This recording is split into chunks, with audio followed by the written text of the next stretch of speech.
SSC 2027 এবং 28-এর স্টুডেন্টরা, তোমরা যারা ক্লাস 9 এবং 10-এ পড়ছো, তোমাদের একটা টপিক হচ্ছে সাফিক্স প্রিফিক্স। এইখান থেকে এইবার 2026 সালে আসা দুইটা প্রশ্ন আমরা খুব ট্রিকি ওয়েতে শিখবো।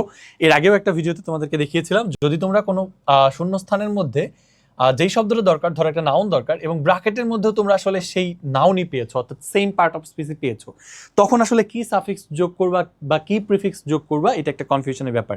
যে তোমার দরকার যে পার্ট অফ স্পিচ দেওয়াও আছে ওই পার্ট অফ স্পিচ, তাহলে তুমি আসলে কি যোগ করবা? হ্যাঁ, এখানেই ম্যাজিক। তোমাদের যদি সেম পার্ট অফ স্পিচটা থাকে, তোমরা জাস্ট এটাকে অ্যান্টোনিম বানায় দাও। কি করবা? একটা টেকনিক বলতেছি ভাইয়া, এটাকে অ্যান্টোনিম বানায় দাও। 99.99% ক্ষেত্রে এটা দেখবে অর্থসহ মিলে গেছে।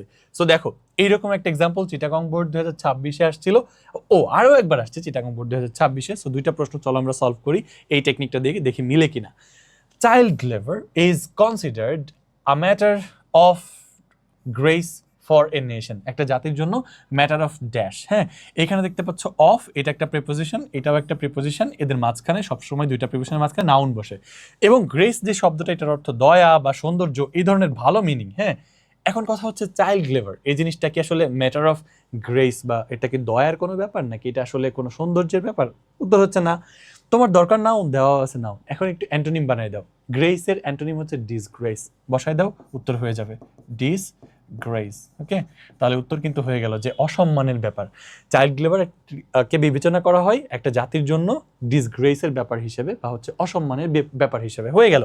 এবার দেখো পরেরটা কি বলছে? হোয়ার এভার চিলড্রেন আর এমপ্লয়েড, চিলড্রেনরা যেখানেই আসলে চাকরি করুক না কেন, either it is domestic work, হোক এটা ঘরোয়া কাজ, অর ফ্যাক্টরি ওয়ার্ক, অথবা তোমার কারখানার কাজ, either it is rickshaw pulling, হোক এটা রিক্সা চালানো, অথবা or working in a shop or hotel, হোক এটা কোনো হোটেলে বা কোনো দোকানে কাজ করা, দে আর ট্রিটেড।